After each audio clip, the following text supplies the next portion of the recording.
Good morning ಎಲ್ಲರಿಗೂ. ಹೇಳೋದು ಸ್ವಲ್ಪ ತಡ ಆಯಿತು ಅಂದರೂ ನಾವು ಈಸಿಯಾಗಿ ಯಾವ ಅಡುಗೆ ಮಾಡೋಕ್ಕಾಗುತ್ತೋ ಅದನ್ನು ನಾನು ಸೆಲೆಕ್ಟ್ ಮಾಡಿಬಿಟ್ಟು ಅಡುಗೆ ಮಾಡ್ತೀವಿ. ಇವತ್ತು ಕೂಡ ನಾನು ಹೇಳೋದು ಸ್ವಲ್ಪ ತಡ ಆಗಿದ್ದರಿಂದ ಈಸಿಯಾಗಿ ಪಟ್ ಅಂತ ರೆಡಿ ಆಗುವಂಥ ಒಂದು ರೆಸಿಪಿನ ಮಾಡ್ಕೊತಾ ಇದ್ದೀನಿ. ಇದು ಬ್ಲ್ಯಾಕ್ ಐ ಬೀನ್ ಅಥವಾ ಲೋಬಿಯಾ ಅಂತೆಲ್ಲ ಕರೀತಾರೆ ಕಾಳಿಗೆ. ಇದನ್ನು ನಾನು ತೊಳೆದ್ಬಿಟ್ಟು ಡೈರೆಕ್ಟಾಗಿ ಕುಕ್ಕರಿಗೆ ಹಾಕ್ತೀನಿ. ನೆನೆಸೋದು, ರಾತ್ರಿ ನೆನೆ ಹಾಕೋದು ಏನೂ ಬೇಡ. ಡೈರೆಕ್ಟಾಗಿ ಕುಕ್ಕರಿಗೆ ಹಾಕ್ಬಿಟ್ಟು ಸ್ವಲ್ಪ ಉಪ್ಪು ಹಾಕ್ಬಿಟ್ಟು ನೀರು ಅದಕ್ಕೆ ತಕ್ಕಷ್ಟು ಹಾಕಿ ಬೇಯಿಸ್ಕೊಂಡ್ರೆ ಸಾಕಾಗುತ್ತೆ. ಒಂದು 4ರಿಂದ 5 ವಿಸಲ್ ಹೊಡೆದ್ರೆ ಅದು ಚೆನ್ನಾಗಿ ಬೇಯುತ್ತೆ. ಇಲ್ಲಿ ನಾನು ಜಾಸ್ತಿ ತರಕಾರಿ ಎಲ್ಲ ಏನು ಯೂಸ್ ಮಾಡಿಲ್ಲ. 1-2 ಟೊಮೊಟೊ, 1 ಆಲೂಗಡ್ಡೆ, ಹಾಗೆ 1 ಈರುಳ್ಳಿನ ಕಟ್ ಮಾಡಿಬಿಟ್ಟು ಗ್ರೇವಿಗೆ ರೆಡಿ ಮಾಡ್ಕೊಳ್ತಾ ಇದ್ದೀನಿ.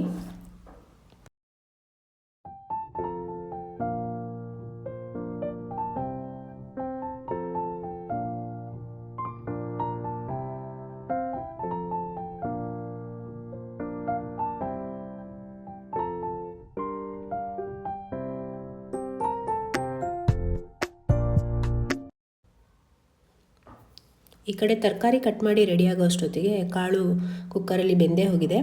ಇವಾಗ ನಾನು ಗ್ರೇವಿ ಪ್ರಿಪ್ರೇಷನ್ ಮಾಡ್ಕೊತಾ ಇದ್ದೀನಿ.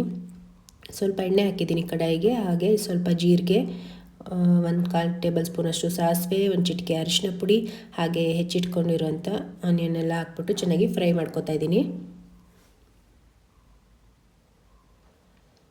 ಆನಿಯನ್ ಚೆನ್ನಾಗಿ ಸ್ವಲ್ಪ ಬಾಡಿದ ಮೇಲೆ ಇದಕ್ಕೆ ಆಲೂಗಡ್ಡೆ, ಟೊಮೊಟೊ ಎರಡನ್ನೂ ಹಾಕ್ಬಿಟ್ಟು ಚೆನ್ನಾಗಿ ಮಿಕ್ಸ್ ಮಾಡಿ ಸ್ವಲ್ಪ ನೀರು ಹಾಕ್ಬಿಟ್ಟು ರುಚಿಗೆ ತಕ್ಕಷ್ಟು ಉಪ್ಪು ಹಾಕ್ಬಿಟ್ಟು ಇದನ್ನು ಬೇಯೋದಕ್ಕೆ ಬಿಡ್ತೀನಿ.